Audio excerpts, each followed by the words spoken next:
Welcome back to the channel, everybody. Thank you for tuning in to another episode of Gambling with DA. Demonic Angels to those that's uninitiated.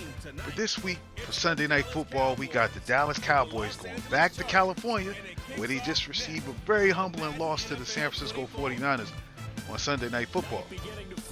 Now they back on prime time, playing the Los Angeles Chargers, who just came off a bye week, so they've just had an extra week to get ready for this game and to get healthy. And what better time than now than to get Austin Ekeler back, who's missed, I think, the past 3 games with an ankle injury. He's been killing my fantasy team, but we all humans, and obviously the players are too, so we gotta take that into consideration, even though I'm losing my damn games. Anyway, but back to the whole situation here. He's coming back. Meanwhile, you got Leighton Vander Esch, who's not going to play this game. He's out. Along with cornerback C.J. Goodwin. They're both ruled out for this game coming up for Sunday. You got Wanye Thomas. He's also doubtful. Then on the Chargers side, like I said, you got Austin Ekeler coming back. You also got Aloy Gilman. He's doubtful to play.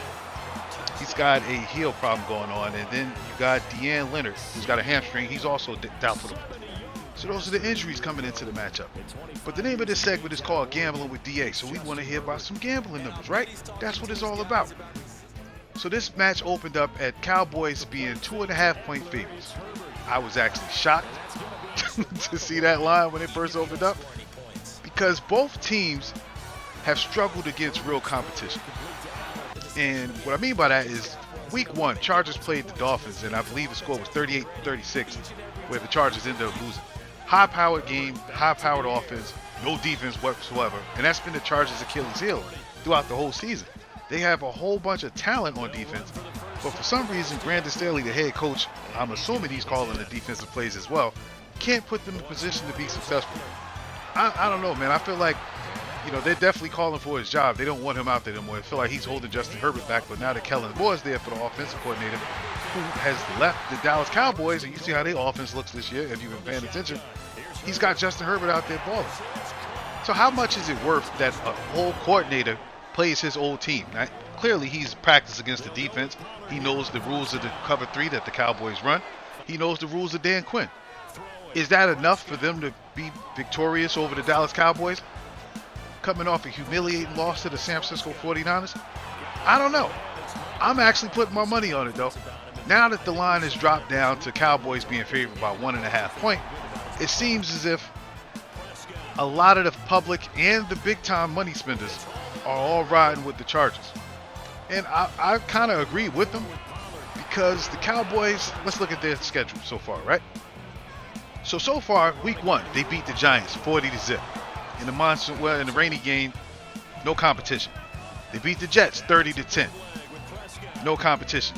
Zach Wilson was out there looking like he didn't know how to play football. He's gotten much better, but at the time they played him, he was trash. I mean, he still may be trash in some people's opinion. But then they go play the Cardinals. Whether they sleepwalk through the game, I'm not sure. But they got woken up 28-16 to the Cardinals. The Cardinals. Arizona Cardinals, who's supposed to be tanking for some top-tier prospect quarterback that's coming out. Maybe Caleb Williams or Bo Nix. Whoever it's going to be. I'm not really sure. But then they play the Patriots, and they blow the doors off of them. Mac Jones out there throwing pick sixes, just doing what they want to do. Then they get woken up again to the 49ers. So it seems like after a loss, they respond pretty well. And they're back on the road 2 weeks in a row, and they also have a bye week next week. I'm not sure how this spot lines up for them, because they just came off a loss. They playing a decent team, kind of in the same echelon as them. And then they're looking forward to a bye week the following week. After the bye week, they got the Rams. I don't know, man. I'm seeing it like I see the Chargers being able to pull this out. But, we got to look at both sides. What was the Chargers' schedule up until this point? So far, the Chargers, they're 2-2. Like I said, they lost the first game to the Dolphins. The score was actually 36-34. I think I put a little extra 4 points up there. Then they lost to the Titans in a close game, 27-24. I don't know where the Titans got offense from. Maybe it was just the Chargers defense, because their defense is trash, like I said earlier. Then they beat the Vikings, and the Vikings ended up scoring 28 on them, or 24 on them. They beat the Vikings 28-24. Then they play the Raiders, who can't score. They haven't scored over 20 this whole season. and they beat them 24-17. Then they go on the bye. Like I said, Austin Eckler hasn't been there the past 3 games, and now he's back healthy after the bye week.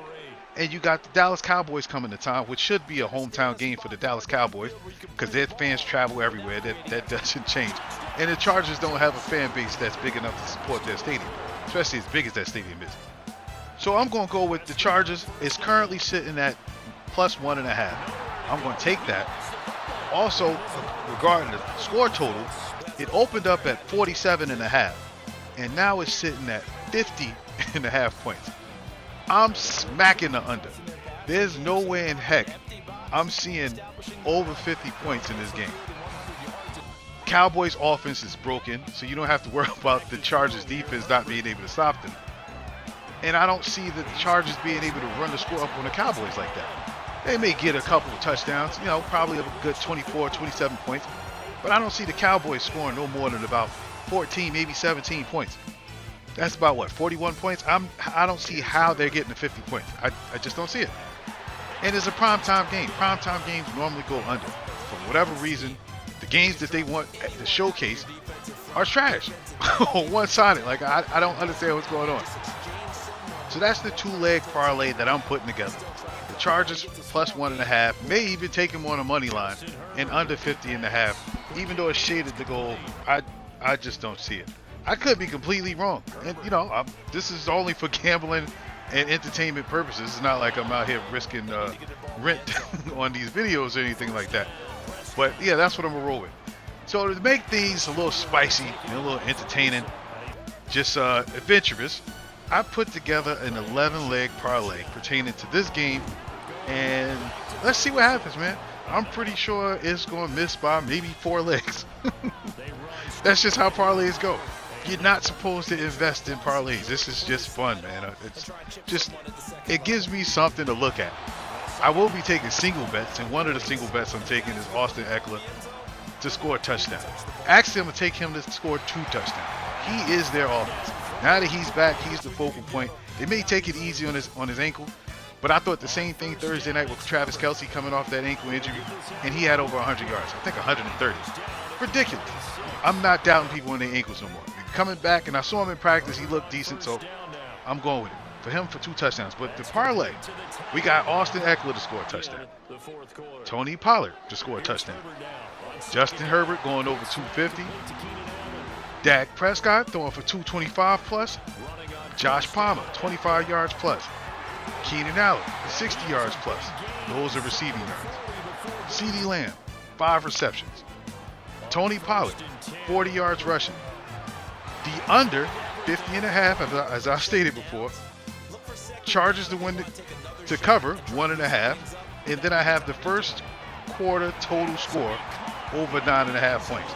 So I think they both come out hot. I think the Chargers going to come out well-oiled coming off of their bye week. I think the Cowboys going to come out hot because they want to make sure that they make a statement because of what happened last week. So I really see them both starting the game off hot and surpassing that 9.5 points for the first quarter.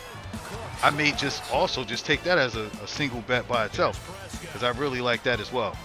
So far we're looking at Austin Eckler, 2 touchdowns in the first quarter, over 9.5.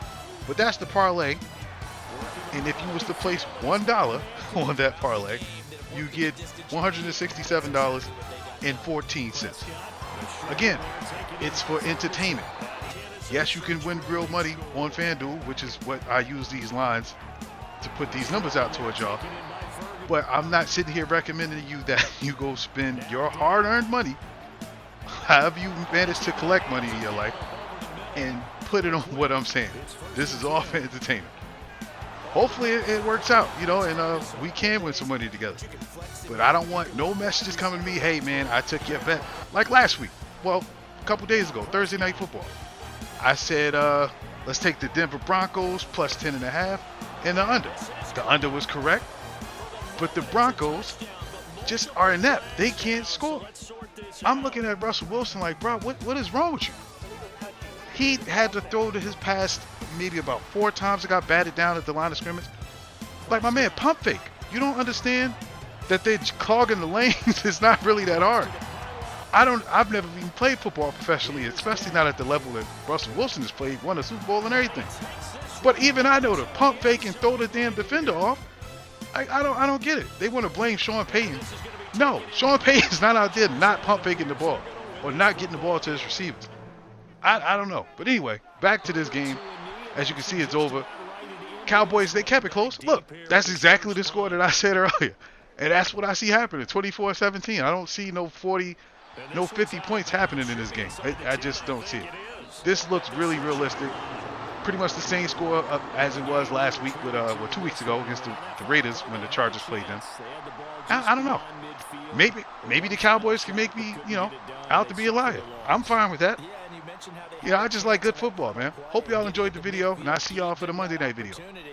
Hoping they can find their way to the end zone and make that miracle happen. A really good ending to an entertaining contest, though.